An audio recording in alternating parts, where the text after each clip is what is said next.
Christoph Griebling, German Embassy.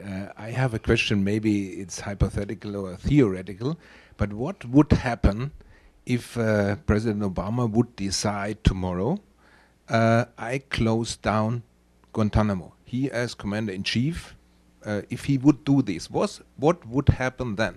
Could anyone or could Congress really block it, or what would happen if he would make this decision tomorrow? Well, there are practical problems now with where the people can go. So it takes work to get it so you can empty the people out of Guantanamo. You really need to open it up so people can come to the United States, certain of them, certainly, and make it easier for them to go to third countries. It's a little bit like, and I go back to the Lincoln thing. Lincoln couldn't just say, I'm not going to allow slaves anymore. He needs to work it through a democratic political process here that is difficult, but you've got to work it. I mean, so you couldn't do it tomorrow. There are a certain number of people who can't go back to Syria, who can't go back to China, others who really can't go anywhere. They may need to be in the United States for a while. By the way, if they're in the United States for a while, I think we could effectively challenge detentions of those people who are being illegally detained. There are people, there are Kuwaitis there who could go home. So you need to work it, but you need to be committed to work it and get them out of there. Fact is, he hasn't done that. Yeah, I would say that the problem is that we have to define who those groups of people are. And we've done some of that today. The Yemenis, the other people that Tom talked about. I mean, while Tom was talking, I just realized that there is one stateless Palestinian still at Guantanamo. You can't return Palestinians from Guantanamo because you have to go through Israel, and those negotiations never went anywhere. So all the other Palestinians in Guantanamo, there were a handful of them, have been resettled in other countries. This young man was actually, he was almost taken in by the German government in August 2009. The Germans were going to take 3 and only took 2 in the end, and he's 1. He can't go anywhere until somebody offers him a new home. So he's just one example. So, there are the Yemenis, there are the other cleared prisoners, and then there are the rest of the prisoners, the ones who are either designated for trials or indefinite detention.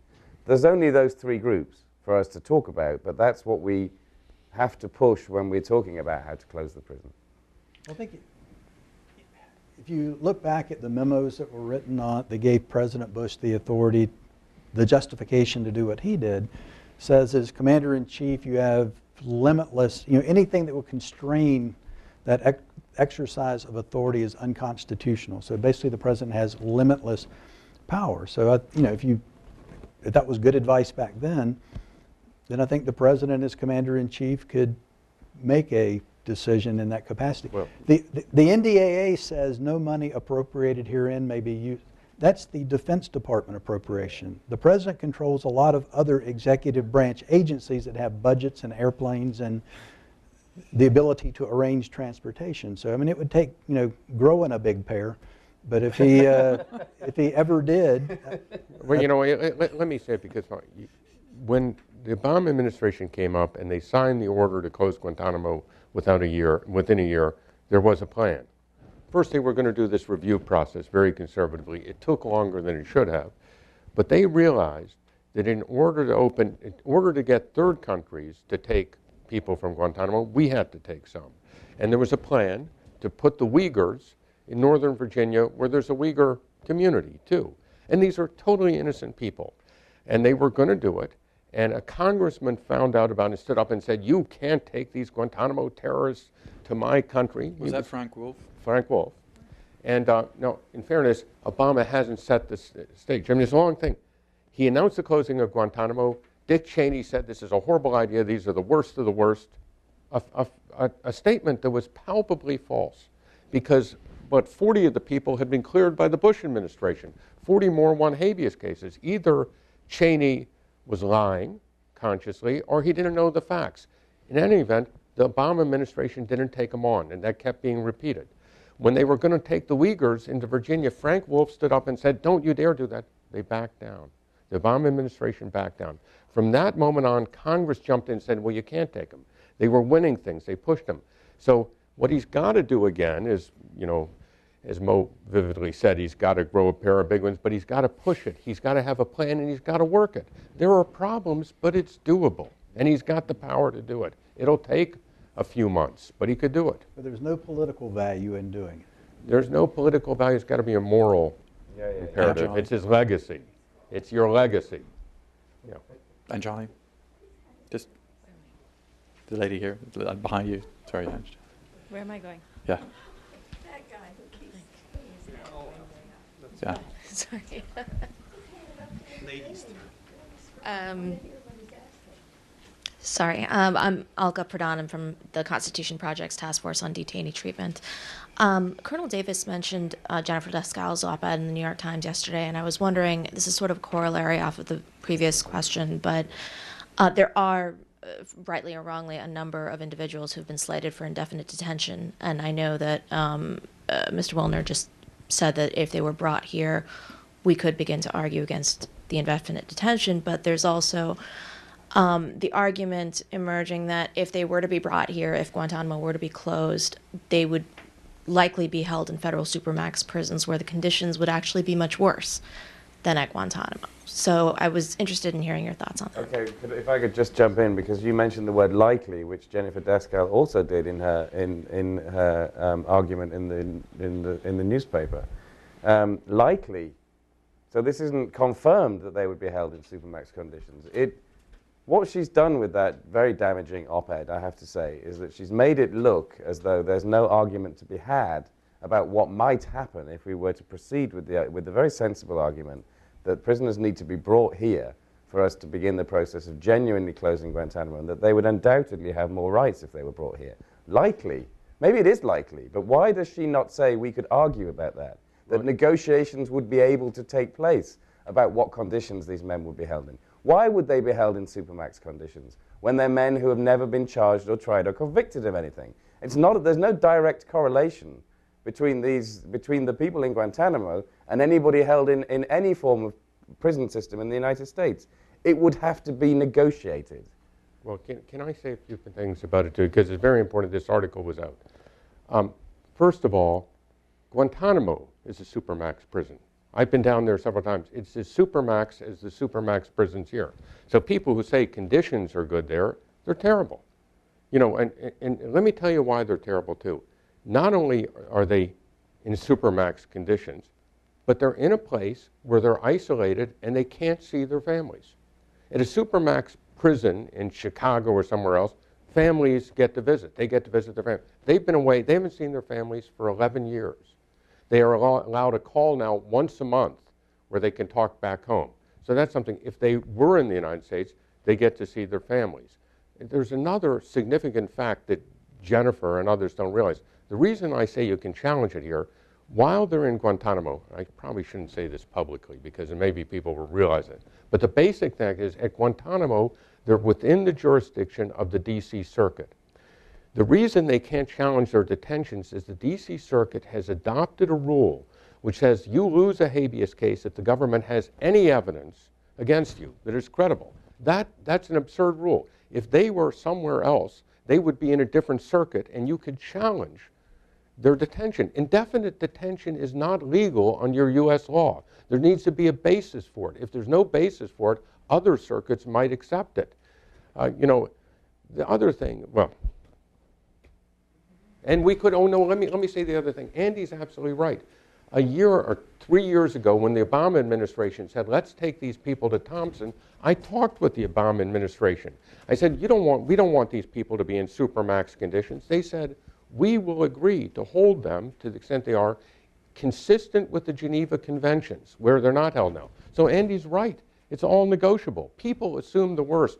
You know, I frankly think the reason a lot of people assume that they shouldn't come to the United States is because there's some lawyers who benefit from Guantanamo being open. It gives them a source of employment. It gives them their notoriety.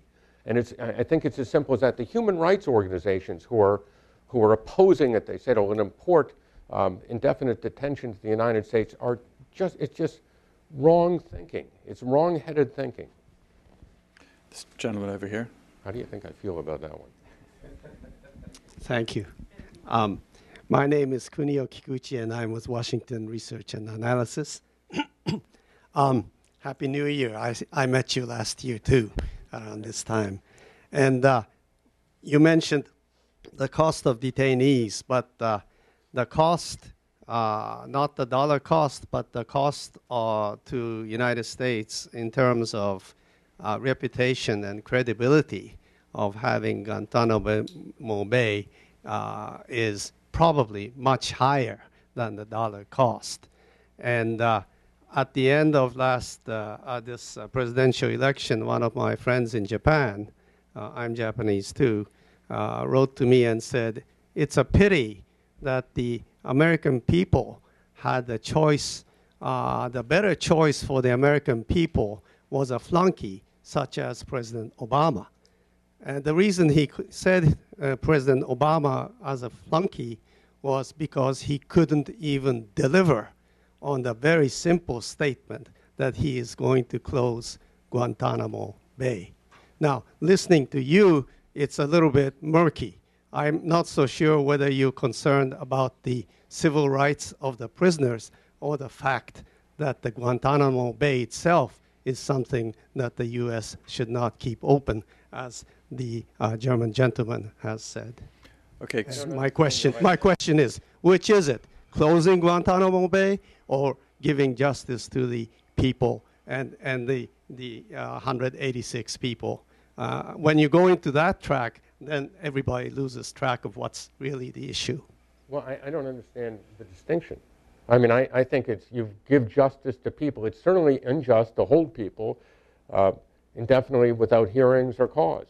And Guantanamo is a symbol of that. And you got to get them out of there. You got to close that and get them out of there. Well, I don't want to get in an argument on that.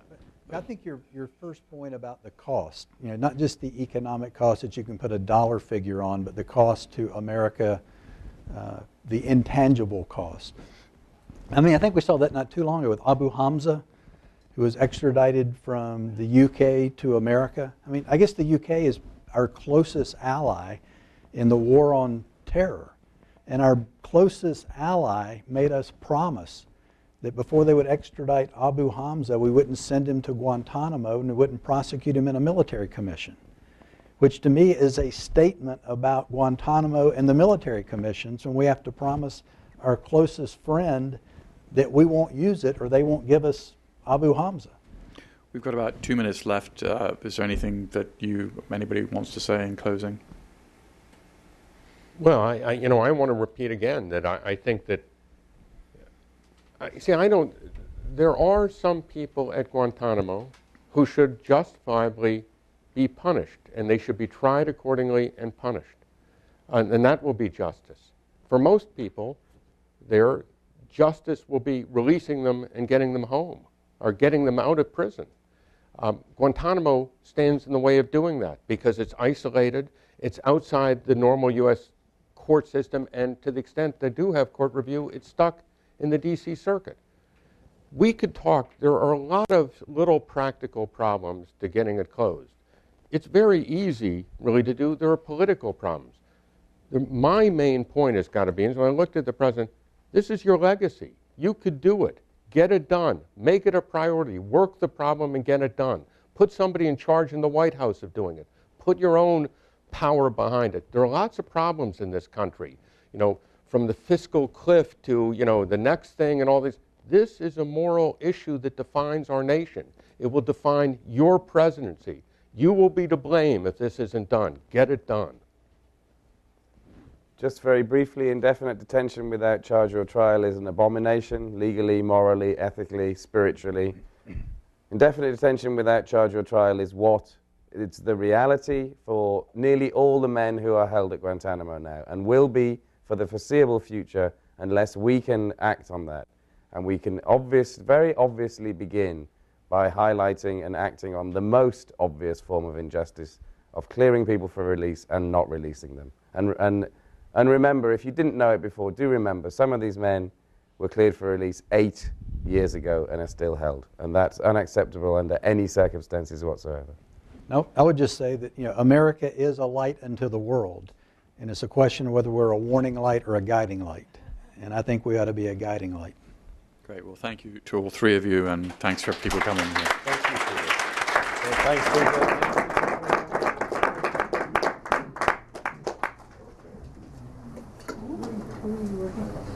I work for Andy.